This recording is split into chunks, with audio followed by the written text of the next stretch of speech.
So here we have two guys putting in the doors on the pins. And again, these are rollerball pins and hinges.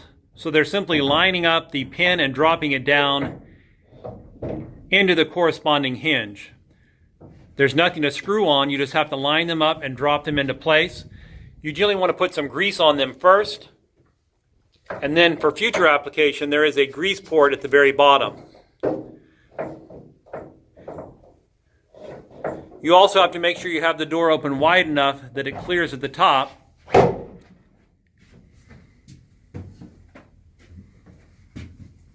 And once they get it lined up, you can see all three pins.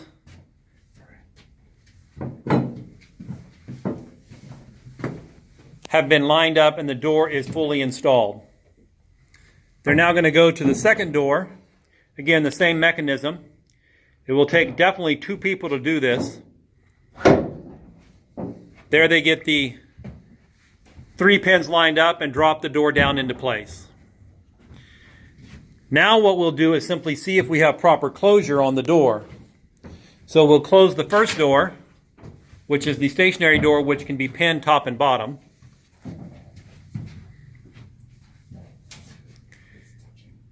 And you can see it's rubbing at the bottom a little bit, so it's a little bit out of alignment.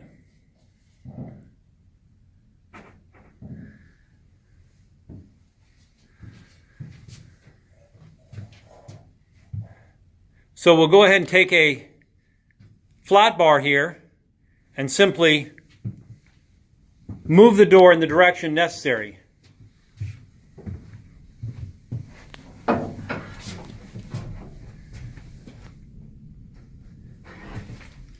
Moving the door over slightly causes the door to close properly, and then now at the top, it's closing properly as well. There's no rubbing and we have a good gap all the way around the door. Another symptom you would have, even if the door closed properly,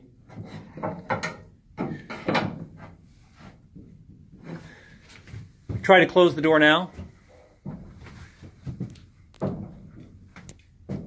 You see it's hitting. It's hitting here at the bottom, and it's hitting at the top.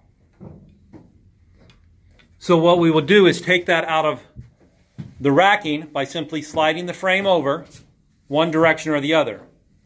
So Brian will move it back, again using that flat bar, until he gets proper closure of the door. Now you can see over here, again with our framing, the gap at the bottom is minimal. The gap at the top is substantial. And that's because the framing is not quite level. If you'll give me the level there, Brian, you can see now by putting this up to our frame, our door is in fact level and perfectly within the bubble.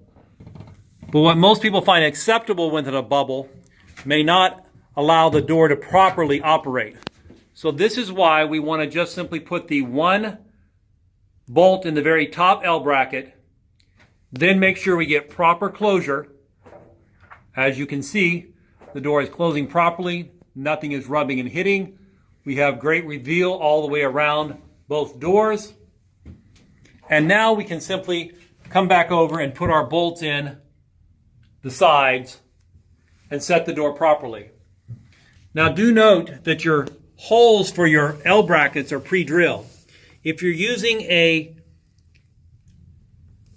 bolt that is not the same dimension as the hole, which is quite common, here's one that we use. It's much thinner, but it's rated for this type of application and for wood. You want to make sure that you set it so that the door cannot move one side or the other. So you would put one bolt on this side and one bolt on this side, so that it would protect the door from moving either inward or outward.